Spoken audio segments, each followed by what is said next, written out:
How to become a true Christian. Marathi language part 1. मनुष्याला स्वतःचा आत्मा भाग समजत नाही. तो प्रत्येक गोष्टीला त्याच्या भौतिक भागाशी जोडतो. ईडन गार्डनमधून तुम्हाला सांगण्यात आले की भौतिक भाग जमिनीच्या धुळापासून बनलेला आहे आणि आत्मिक भाग देवाकडून जीवनाच्या श्वासाने आला आहे. जीवनाच्या श्वासोच्छ्वासातून जीवन म्हणजे शाश्वतता. तसेच जीवनाचे झाड हा शब्द मनुष्याच्या भौतिक भागासाठी होता, परंतु मनुष्याने निषिद्ध फळाच्या झाडाचे फळ खाल्ले. आदामाला देवाची आज्ञा स्पष्ट होती, चांगल्या आणि वाईटाच्या ज्ञानाच्या झाडाचे फळ खाऊ नका. जर तुम्ही असे केले तर तुम्ही नक्कीच मराल. परंतु आदामाने देवाची आज्ञा मोडली आणि ते खाल्ले. मनुष्याच्या भौतिक भागाने पाप केले कारण आत्मिक भाग देवाकडून आला आहे. म्हणून आदाम आणि हव्वा यांना बागेतून बाहेर काढण्यात आले कारण त्यांनी जीवनाच्या झाडाचे फळ खावे अशी देवाची इच्छा नव्हती. होय, सर्पाने हव्वेला निषिद्ध फळ खाण्यास पटवून दिले आणि हव्वेने आदामाला खात्री दिली. माणसाच्या शिक्षेचा भौतिक भाग जमिनीच्या धुळीत परत जाण्याचा होता. देवाने मनुष्याच्या आत्म्याला शिक्षेचा उल्लेख केला नाही, परंतु आपल्याला माहीत आहे की आत्मा शाश्वत निंदाकडे जात आहे. मूळ आत्मा यापुढे देवाशी जोडला जाऊ शकत नाही. प्रभू देवाने उत्पत्ती 3:15 मध्ये सर्पाला सांगितले, आणि मी तुझ्या आणि स्त्रीमध्ये आणि तुझ्या संततीमध्ये आणि तिच्या संततीमध्ये वैर ठेवीन. तो तुझे डोके फोडील आणि तू त्याची टाच फोडशील. तुम्हाला लगेच लक्षात आले असेल की त्यात स्त्रीपासून बीज आहे, परंतु तुम्हाला माहीत आहे की बीज पुरुषापासून येते. एक चमत्कार घडणार आहे. स्त्रीच्या गर्भधारणेमध्ये देव काहीतरी करेल हे जाणून घ्या. तुमच्यापैकी पुष्कळांना माहीत आहे की वंश हा येशू आहे. ईडन गार्डनमधील घटनांवरून तुम्हाला माहीत आहे की मनुष्य देवाबरोबर चालला होता, पण तो शुद्ध आणि पापरहित होता. ईडन गार्डनमध्ये मनुष्याच्या पापामुळे प्रत्येकजण पापात जन्माला येतो. आपल्याला माहीत आहे की आपले भौतिक शरीर मरणार आहे आणि आपल्याला माहीत आहे की भौतिक देवाला संतुष्ट करू शकत नाही. मूळ आत्मा निंदाकडे जात आहे, म्हणजे नरक. आपल्याला माहीत आहे की गर्भधारणेच्या वेळी स्त्रीचे बीज एक चमत्कार असेल आणि शारीरिक पुरुष यात गुंतलेला नाही. आपण पाहतो की स्त्रीचे वंशज येशू आहे. आम्हाला माहीत आहे की स्त्रीच्या संततीला देवासोबत आध्यात्मिकरित्या अनंतकाळचे जीवन मिळण्यासाठी मूळ आत्म्याने काहीतरी करावे लागते.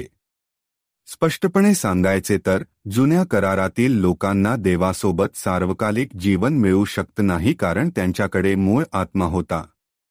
मूळ आत्मा शाश्वत निषेधाकडे जात आहे आणि त्यांचे भौतिक शरीर मरेल. देव त्यांना फक्त दीर्घ भौतिक आयुष्याचा आशीर्वाद देऊ शकतो.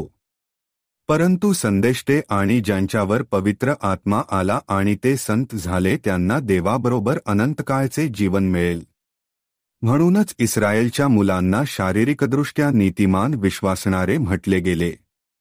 त्यांना केवळ दीर्घ भौतिक जीवन मिळू शकते, देवासोबत आध्यात्मिक जीवन नाही. ही एक पोस्ट आहे जी मी माझ्या फेसबुक ग्रुपसाठी लिहिली आहे. तुम्ही मूळ आत्मा घेऊन जन्माला आला आहात, त्याला मी आत्मा म्हणे. मूळ आत्मा कलंकित आहे कारण आदाम आणि हव्वा यांनी निषिद्ध फळ खाल्ले, म्हणूनच तुमचा जन्म पापात झाला आहे. जुन्या करारातील प्रत्येकाचा मूळ आत्मा आहे. देवाने त्यांना विशिष्ट कार्यासाठी निवडल्याशिवाय त्यांना आध्यात्मिकरित्या आशीर्वाद मिळू शकत नाही. जॉन द बाप्टिस्टकडे एक विशिष्ट कार्य होते. त्याला अविश्वसनीय आशीर्वाद मिळाला. लूक 6 म्हणते, तो देखील पवित्र आत्म्याने भरलेला असेल, अगदी त्याच्या आईच्या उदरातूनही. डेव्हिडकडे एक विशिष्ट कार्य होते, परंतु बशेबासोबत केलेल्या पापामुळे देव ते काढून घेईल अशी भीती वाटत होती. स्तोत्र 5:1-1 म्हणते की मला तुझ्या उपस्थितीपासून दूर ठेवू नकोस आणि तुझा पवित्र आत्मा माझ्यापासून घेऊ नकोस. जुन्या करारातील उपदेश आणि शिकवण तुम्हाला आध्यात्मिक आशीर्वाद देऊ शकत नाही. तुम्हाला सत्य जाणून घेणे आणि नवीन करारातील सत्याचे पालन करणे आवश्यक आहे. येशू आणि निकोडेम्स यांच्यातील संभाषण मूळ आत्म्याने विश्वास ठेवणाऱ्या भौतिक धार्मिकतेबद्दल होते. देवाच्या राज्यात प्रवेश करण्यासाठी तुमच्याकडे ख्रिस्ताचा आत्मा, देवाचा आत्मा आणि सत्याचा आत्मा असणे आवश्यक आहे. देवाने इस्रायेलच्या मुलांना पवित्र संत बनवण्याचा प्रयत्न केला. निर्गम 1:9 म्हणते, आता जर तुम्ही खरोखरच माझी वाणी पाळाल आणि माझा करार पाळाल, तर तुम्ही माझ्यासाठी सर्व लोकांपेक्षा एक विशेष खजिना व्हाल, कारण सर्व पृथ्वी माझी आहे. 6 आणि तुम्ही माझ्यासाठी याजकांचे राज्य आणि पवित्र राष्ट्र व्हाल. नवीन करारातील शास्त्रवचनांचा असाच उतारा विदेशी लोकांसाठी होता. 1 पीटर 2 म्हणते, परंतु तुम्ही निवडलेली पिढी, राजेशाही पुजारी, पवित्र राष्ट्र, त्याचे स्वतःचे खास लोक आहात, ज्याने तुम्हाला अंधारातून त्याच्या अद्भुत प्रकाशात बोलावले, त्याची स्तुती तुम्ही घोषित करू शकता. 10 जे एकेकाळी लोक नव्हते पण आता देवाचे लोक आहेत, ज्यांना दया आली नव्हती पण आता दया झाली आहे. जुन्या करारातील याजकांचे राज्य आणि नवीन करारातील शाही पुरोहित हे शिक्षक आणि नेते आहेत. ते पवित्र राष्ट्रापासून वेगळे झाले आहेत. स्त्रीचे वंशज येशू होते. मॅथ्यू 1:18 म्हणते, आता येशू ख्रिस्ताचा जन्म खालीलप्रमाणे झाला. त्याची आई मेरी जोसेफशी लग्न केल्यानंतर ते एकत्र येण्यापूर्वी ती पवित्र आत्म्याच्या मुलासह सापडली. 1 जॉन 5:6 म्हणते, हा तो आहे जो पाणी आणि रक्ताने आला. येशू ख्रिस्त केवळ पाण्यानेच नाही तर पाणी आणि रक्ताने आणि आत्माच साक्ष देतो, कारण आत्मा सत्य आहे. लूक 2:52 आणि येशू शहाणपणात आणि उंचीमध्ये आणि देव आणि लोकांच्या मर्जीत वाढला. मॅथ्यू 3 मग येशू गालिलाहून योहानाकडे जॉर्डनवर बाप्तिस्मा घेण्यासाठी आला. 14 आणि योहानाने त्याला रोखण्याचा प्रयत्न केला आणि म्हणाला, मला तुझ्याकडून बाप्तिस्मा घ्यायचा आहे आणि तू माझ्याकडे येत आहेस का?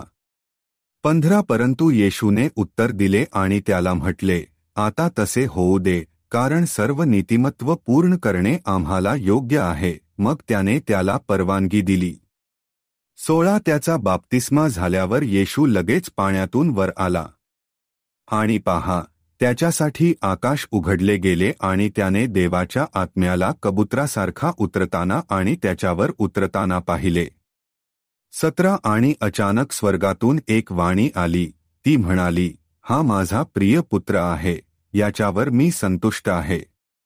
परराष्ट्रीयांनी सर्व धार्मिकता पूर्ण करणे आवश्यक नाही. आम्ही नवीन कराराच्या अधीन आहोत. ख्रिश्चन किंवा संत होण्यासाठी आपल्याला भौतिक पाण्याच्या बाप्तिस्म्याची गरज नाही. मॅथ्यूच्या पुस्तकाने स्पिरिट ऑफ गॉड हा शब्दप्रयोग वापरला आणि इतर गॉस्पेल पुस्तकांनी पवित्र आत्मा किंवा आत्मा वापरला. येशूला ख्रिस्ताच्या आत्म्याची गरज नव्हती कारण तो ख्रिस्त आहे आणि त्याला सत्याच्या आत्म्याची गरज नव्हती कारण तो सत्य आहे. मार्क 1:10 म्हणते, त्याने आकाश वेगळे होताना पाहिले आणि आत्मा कबुतरासारखा त्याच्यावर उतरला. लूक 3:22 आणि पवित्र आत्मा कबुतरासारखा शारीरिक स्वरूपात उतरला. जॉन 1:32 मी आत्म्याला कबुतरासारखा स्वर्गातून उतरताना पाहिले. लूक 3:23 आता येशूने स्वतःची सेवा सुरू केली 30 वर्षांच्या वयात. जोसेफचा मुलगा, हेलीचा मुलगा. मार्क 1:14 आता योहान तुरुंगात टाकल्यानंतर देवाच्या राज्याची सुवार्ता सांगून येशू गालिलात आला. लूक 4:43 परंतु तो त्यांना म्हणाला, मला इतर शहरांमध्येही देवाच्या राज्याचा प्रचार केला पाहिजे, कारण मला याच हेतूने पाठवले गेले आहे. जॉन 3:3 येशूने उत्तर दिले आणि त्याला म्हटले, मी तुला खरे सांगतो, जोपर्यंत कोणीतरी पुन्हा जन्म घेत नाही तोपर्यंत तो देवाचे राज्य पाहू शकत नाही. मॅथ्यू 4:17 तेव्हापासून येशू उपदेश करू लागला आणि म्हणू लागला, पश्चात्ताप करा, कारण स्वर्गाचे राज्य जवळ आले आहे. नवीन करारातील मॅथ्यू हे एकमेव पुस्तक आहे जे म्हणतात की येशूने स्वर्गाच्या राज्याचा उपदेश केला. ते खोटे विधान आहे. येशूने देवाच्या राज्याचा प्रचार केला आणि शिकवले. लूकची सुवार्ता तुम्हाला सांगते की देवाच्या राज्याचा प्रचार जॉन बॅप्टिस्टपासून सुरू झाला. लूक संध्याकाळी 4:16 नियम आणि संदेष्टे जॉनपर्यंत होते. तेव्हापासून देवाच्या राज्याचा प्रचार केला जात आहे आणि प्रत्येकजण त्यात दबाव टाकत आहे. तसेच येशूने लूक 4:43 मध्ये स्पष्ट केले की त्याला देवाच्या राज्याचा प्रचार करण्यासाठी पाठवण्यात आले होते. मॅथ्यू 6 म्हणते, म्हणून आम्ही काय खाऊ किंवा आम्ही काय प्यावे किंवा आम्ही काय घालू. 32 कारण परराष्ट्रीय या सर्व गोष्टींचा शोध घेतात. कारण तुमच्या स्वर्गीय पित्याला माहीत आहे की तुम्हाला या सर्व गोष्टींची गरज आहे. 33 पण प्रथम देवाचे राज्य आणि त्याचे नीतिमत्व शोधा, म्हणजे या सर्व गोष्टी तुम्हाला जोडल्या जातील. येशूसारखे व्हा. आपण नवीन करारातून देवाच्या राज्याचा प्रचार केला पाहिजे आणि शिकवले पाहिजे. येशूला वधस्तंभावर खेळण्याआधी शिष्य त्याच्याबरोबर शारीरिकदृष्ट्या नीतिमान विश्वासणारे म्हणून चालले होते, तरीही त्यांच्यामध्ये त्यांचा मूळ आत्मा होता. येशूला वधस्तंभावर खेळण्यात आले होते असे अनेक विश्वासणाऱ्यांना शिकवले गेले आहे, परंतु त्यानंतर विश्वासणाऱ्यांना नवीन कराराबद्दल सत्य शिकवले गेले नाही. जॉन संध्याकाळी 7च्या पुस्तकात वधस्तंभावरील येशू म्हणतो, म्हणून जेव्हा येशूला आंबट द्राक्षारस मिळाला तेव्हा तो म्हणाला, ते संपले, आणि डोके टेकवून त्याने आपला आत्मा सोडला. मॅथ्यू 2:7 म्हणते, मग पहा, मंदिराचा पडदा वरपासून खालपर्यंत 2 भागात फाटला होता आणि पृथ्वी हादरली आणि खडकं फुटले. 52 आणि कबरी उघडल्या आणि झोपी गेलेल्या अनेक संतांचे शरीर उठवले गेले. 53 आणि त्याच्या पुनरुत्थानानंतर कबरेतून बाहेर पडून ते पवित्र नगरात गेले आणि पुष्कळांना दर्शन दिले. हे ओल्ड टेस्टामेंट संत आहेत जे भाषेत बोलत नाहीत.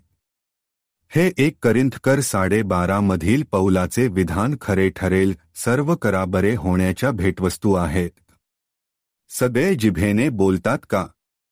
सर्व अर्थ लावतात का? तसेच हे मार्क संध्याकाळी 4:17 मधील येशूचे विधान खरे ठरेल, आणि ही चिन्हे विश्वास ठेवणाऱ्यांचे अनुसरण करतील. माझ्या नावाने ते भूते काढतील, ते नवीन भाषा बोलतील. येशू म्हणतो की तो ज्यांना पवित्र आत्म्याने बाप्तिस्मा देतो ते नवीन भाषा बोलतील. प्रश्न, त्यांनी येशूला त्याच्या पुनरुत्थानानंतर का ओळखले नाही? जॉन रात्री 8:14 म्हणते, आता जेव्हा तिने हे सांगितले तेव्हा तिने मरिया मगदालीने मागे वळून पाहिले आणि येशूला तेथे उभे असलेले पाहिले, आणि तो येशू आहे हे तिला कळले नाही. लूक 2:4 म्हणते की ते 2 शिष्य चालत असताना आणि चर्चा करत असताना येशू स्वतः जवळ आला आणि त्यांच्याबरोबर गेला. 16 पण त्यांचे डोळे रोखले गेले होते, कारण त्यांनी त्याला ओळखले नाही. लूक 2:4 म्हणते की आता ते शिष्य या गोष्टी सांगत असताना येशू स्वतः त्यांच्यामध्ये उभा राहिला आणि त्यांना म्हणाला, तुम्हाला शांती असो. 37 परंतु ते घाबरले आणि त्यांना असे वाटले की त्यांनी एखादा आत्मा पाहिला असेल. येशूला वधस्तंभावर खेळले तेव्हा त्याचे वय सुमारे 33 वर्षे होते. तुमचा आत्मा जास्तीत जास्त 20 वर्षांपर्यंत वाढतो. येशू जेव्हा वधस्तंभावर मरण पावला तेव्हा त्याच्यापेक्षा अंदाजे 13 वर्षांनी लहान दिसला. माझ्या पत्नीचा आत्मा तिच्या भौतिक शरीरासोबत चालताना देवाने मला आशीर्वाद दिला. माझी पत्नी 60 वर्षांची होती आणि तिला चालताना त्रास होत होता, परंतु तिचा आत्मा परिपूर्ण पवित्रा घेऊन चालत होता. तिचा आत्मा सुमारे 20 वर्षांचा दिसत होता. देवाच्या राज्याचा प्रचार करण्यासाठी देवाने येशूला पाठवले. लूक 4:43 आणि येशूने शिष्यांना देवाच्या राज्याचा प्रचार करण्यासाठी आणि शिकवण्यासाठी पाठवले. अनेकांना या शास्त्रवचनाचा अर्थ चुकला. योहान 2:0 म्हणते, म्हणून येशू त्यांना पुन्हा म्हणाला, तुम्हाला शांती असो. जसे पित्याने मला पाठवले आहे तसे मीही तुम्हाला पाठवतो. 22 आणि असे बोलून त्याने त्यांच्यावर फुंकू घातला आणि त्यांना म्हणाला, पवित्र आत्मा प्राप्त करा. पवित्र आत्मा सर्व चांगल्या आत्म्यांसाठी प्रशासक आहे. त्यांना ख्रिस्ताचा आत्मा मिळाला, जो आध्यात्मिकदृष्ट्या नीतिमान विश्वासणाऱ्यांची सुरुवात आहे. तुम्हाला हे समजले पाहिजे की प्रभू देव जीवनाचा श्वास घेतो, मूळ आत्मा, आणि येशूने त्याचा आत्मा, ख्रिस्ताचा आत्मा, शिष्यांवर श्वास घेतला. जेव्हा येशूने शिष्यांवर श्वास घेतला तेव्हा दोन गोष्टी एकमेकांच्या जवळ घडल्या. ख्रिस्ताचा आत्मा त्यांच्या तारणकर्त्याच्या रूपात त्यांच्यामध्ये प्रवेश केला आणि त्यांचे मूळ आत्मे ख्रिस्ताच्या आत्म्याने, जिवंत पाण्याने बुडलेले नवीन आत्मे बनले. त्यांनी येशूच्या नावाने बाप्तिस्मा घेतला आणि एक नवीन निर्मिती झाली.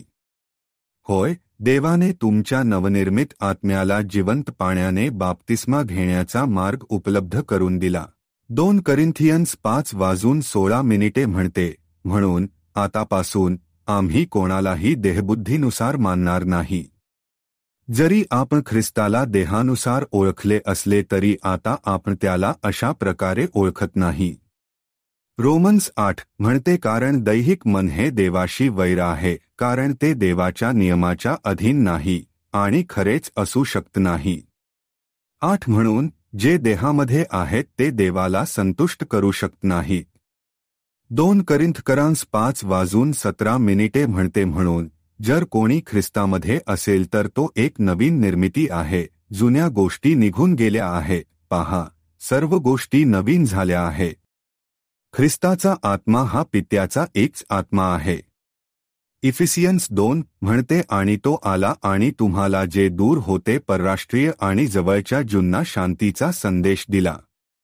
18 कारण त्याच्याद्वारे आम्हा दोघांना एका आत्म्याने, ख्रिस्ताच्या आत्म्याने पित्याकडे प्रवेश मिळतो. महान आयोग मॅथ्यू 2:8 म्हणते, म्हणून जा आणि सर्व राष्ट्रांना शिष्य बनवा, त्यांना पित्याच्या आणि पुत्राच्या आणि पवित्र आत्म्याच्या नावाने बाप्तिस्मा द्या. 20 मी तुम्हाला आज्ञा दिलेल्या सर्व गोष्टींचे पालन करण्यास त्यांना शिकवा, आणि पहा, मी सदैव तुमच्यासोबत आहे, अगदी युगाच्या शेवटपर्यंत. मार्क 1:6 म्हणते, आणि तो त्यांना म्हणाला, सर्व जगात जा आणि प्रत्येक प्राण्याला सुवार्ता सांगा. 16 जो विश्वास ठेवतो आणि बाप्तिस्मा घेतो त्याचे तारण होईल, पण जो विश्वास ठेवत नाही त्याला दोषी ठरवले जाईल. 17 आणि या चिन्हे जे विश्वास ठेवतात त्यांच्या मागे लागतील, माझ्या नावाने ते भूते काढतील, ते नवीन भाषा बोलतील, 18 ते साप उचलतील, आणि जर त्यांनी काही प्राणघातक प्यावे ते त्यांना कोणत्याही प्रकारे दुखावणार नाही, ते आजारी लोकांवर हात ठेवतील आणि ते बरे होतील. मॅथ्यू आणि मार्कमधील ग्रेट कमिशन ही ख्रिश्चनची व्याख्या आहे. सत्याचा आत्मा प्राप्त करण्यापूर्वी तुम्हाला तुमच्या तारणाचे सत्य जाणून घेणे आणि त्यावर विश्वास ठेवणे आवश्यक आहे. असे मी सांगितले तेव्हा अनेकांनी माझ्यावर विश्वास ठेवला नाही. इफिस 1:13 म्हणते की तुम्ही सत्याचे वचन, तुमच्या तारणाची सुवार्ता ऐकल्यानंतर तुम्ही त्याच्यावर विश्वास ठेवला, ज्याच्यावर विश्वास ठेवला तुमच्यावर वचनाच्या पवित्र आत्म्याने शिक्कामोर्तब झाले.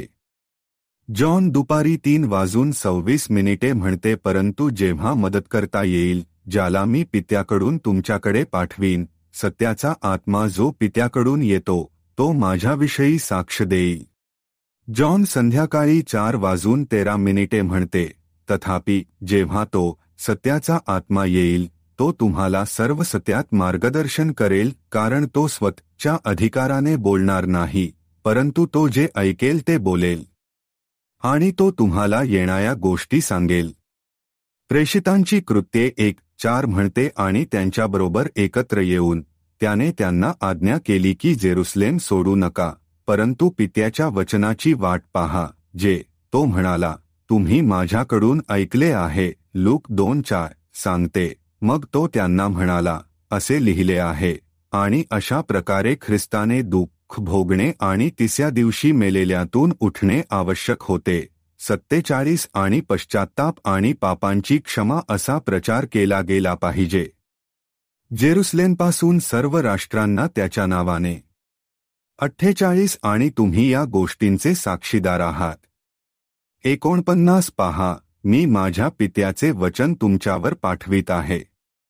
पण जेरुसलेम शहरात राहा जोपर्यंत तुम्हाला वरचे सामर्थ्य प्राप्त होत नाही. प्रेषितांची कृत्ये 2 सांगते की जेव्हा पेंटेकॉस्टचा दिवस पूर्णपणे आला तेव्हा ते सर्व एकाच ठिकाणी एकमताने होते. 2 आणि अचानक स्वर्गातून जोराचा वायासारखा आवाज आला आणि ते जिथे बसले होते ते घर भरून गेले. 3 तेव्हा त्यांना अग्नीप्रमाणे विभागलेल्या जीभ दिसल्या आणि त्या प्रत्येकावर एक बसला. 4 आणि ते सर्व पवित्र आत्म्याने भरले आणि आत्म्याने त्यांना उच्चार दिल्याप्रमाणे ते इतर भाषा बोलू लागले. पुष्कळांना हे माहीत नाही की मनुष्यामध्ये मनुष्याचा प्रारंभिक आत्मा देव किंवा येशूच्या श्वासाने येतो. उत्पत्ती 2:7 म्हणते आणि परमेश्वर देवाने जमिनीच्या धुळापासून मनुष्याची निर्मिती केली आणि त्याच्या नाकपुडीत जीवनाचा श्वास फुंकला आणि माणूस जिवंत प्राणी बनला. जॉन रात्री 8:22 सांगते आणि जेव्हा त्याने असे म्हटले तेव्हा त्याने त्यांच्यावर फुंकू घातला आणि त्यांना म्हणाला, पवित्र आत्मा जो ख्रिस्ताचा आत्मा आहे तो स्वीकारा. प्रेषितांची कृत्ये 2:02 म्हणते आणि अचानक स्वर्गातून जोराचा वायासारखा आवाज आला आणि ते जिथे बसले होते ते संपूर्ण घर भरून गेले. येशू स्वर्गातून त्यांच्यावर श्वास घेतो. जेव्हा विश्वासणारे पवित्र आत्मा प्राप्त करतात तेव्हा आपण पाहू आणि ऐकू शकता कारण ते इतर भाषांमध्ये बोलतात. जे वरखाली उडी मारतात आणि इकडे तिकडे धावतात त्यांच्याबद्दल मला स्पष्टपणे सांगू द्या, ती शारीरिक भावना आहे, आत्मा नाही. प्रेषितांची कृत्ये 2:33 म्हणते म्हणून देवाच्या उजव्या हाताला उंच करून आणि पित्याकडून पवित्र आत्म्याचे वचन मिळाल्यामुळे त्याने हे ओतले जे तुम्ही आता पाहता आणि ऐकता. लूक 11:13 म्हणते की जर तुम्ही वाईट असूनही तुमच्या मुलांना चांगल्या भेटवस्तू कशा द्यायच्या हे माहीत असेल तर तुमचा स्वर्गीय पिता त्याच्याकडे मागणाऱ्यांना किती जास्त पवित्र आत्मा देईल. पवित्र आत्मा विदेशी लोकांवर पडतो. प्रेषितांची कृत्ये 1:0 सांगते की सर्व संदेष्टे त्याला साक्ष देतात की त्याच्या नावाने जो कोणी त्याच्यावर विश्वास ठेवतो त्याला पापांची क्षमा मिळेल. 44 पेत्र हे शब्द बोलत असतानाच ज्यांनी हे वचन ऐकले त्या सर्वांवर पवित्र आत्मा पडला. 45 आणि जे सुनता झालेल्या लोकांनी विश्वास ठेवला ते आश्चर्यचकित झाले जे पेत्राबरोबर आले होते, कारण पवित्र आत्म्याचे दान परराष्ट्रीयांवरही ओतले गेले होते. 46 कारण त्यांनी त्यांना निरनिराळ्या भाषेत बोलताना आणि देवाची स्तुती करताना ऐकले. हे खालील शास्त्र अनेक विदेशी लोकांना गोंधळात टाकते. प्रेषितांची कृत्ये 10:47 म्हणते, आमच्याप्रमाणे पवित्र आत्मा प्राप्त झालेल्यांचा बाप्तिस्मा होऊ नये यासाठी कोणी पाणी मनाई करू शकते का? कॉर्नेलियसच्या कुटुंबाला पवित्र आत्मा मिळाला आहे, परंतु पीटरला जूमप्रमाणे पाण्याचा बाप्तिस्मा द्यायचा आहे. देव स्पष्ट करतो की पाण्याचा बाप्तिस्मा परराष्ट्रीयांसाठी नव्हता कारण त्यांना आधीच पवित्र आत्मा मिळाला आहे. पॉल परराष्ट्रीयांसाठी शिक्षक 1 करिंथ 1:17 मध्ये सांगतो, कारण ख्रिस्ताने मला बाप्तिस्मा देण्यासाठी पाठवले नाही, परंतु सुवार्ता सांगण्यासाठी, शब्दांच्या शहाणपणाने नाही, जेणेकरून ख्रिस्ताच्या वधस्तंभाचा कोणताही परिणाम होऊ नये. प्रेषितांची कृत्ये 11व्या अध्यायात शिष्यांसोबत काहीतरी महत्त्वपूर्ण घडले. प्रेषितांची कृत्ये 1:1 सांगते, तेव्हा बर्नबास शौलाचा शोध घेण्यासाठी टार्ससला निघून गेला. 26 आणि त्याला सापडल्यावर त्याने त्याला अंत्योखियाला नेले. त्यामुळे ते वर्षभर चर्चमध्ये जमले आणि त्यांनी अनेक लोकांना शिकवले. आणि शिष्यांना प्रथम अंत्योखियामध्ये ख्रिस्ती म्हटले गेले. शिष्यांना ख्रिस्ती म्हणतात. देव त्यांना विश्वासणाऱ्यांपासून वेगळे करतो, परंतु आज विश्वासणारे ते ख्रिस्ती आहेत असे मानतात. शिष्यांची आध्यात्मिक वैशिष्ट्ये तुम्हाला सांगतात की ते विश्वासणाऱ्यांपेक्षा वेगळे आहेत. आध्यात्मिक वैशिष्ट्ये आहेत, शिष्यांना विश्वासणारे म्हणून देवाच्या राज्याविषयी सत्य प्राप्त झाले. जॉन रात्री 8:22 मध्ये शिष्यांना आध्यात्मिक मोक्ष, ख्रिस्ताचा आत्मा प्राप्त झाला. त्यांचे आत्मे होते. ख्रिस्ताचा आत्मा मिळाल्यावर जिवंत पाण्याने बाप्तिस्मा घेतला. त्यांनी देवाच्या वचनाचे सत्य पाळले. शिष्यांचा पवित्र आत्म्याने बाप्तिस्मा झाला. कृत्ये 2. त्यांना आता देवाचा आत्मा आणि सत्याचा आत्मा मिळाला आहे. देवाचा आत्मा प्राप्त करताना ते निरनिराळ्या भाषेत बोलले, कारण तुमच्यात एकशिवाय दुसरा असू शकत नाही. जॉन 4:23 मध्ये सांगितल्याप्रमाणे ते खरे उपासक बनले. पण वेळ येत आहे आणि आता आहे जेव्हा खरे उपासक आत्म्याने आणि सत्याने पित्याची उपासना करतील, कारण पित्याची उपासना व्हावी म्हणून असे शोधत आहेत.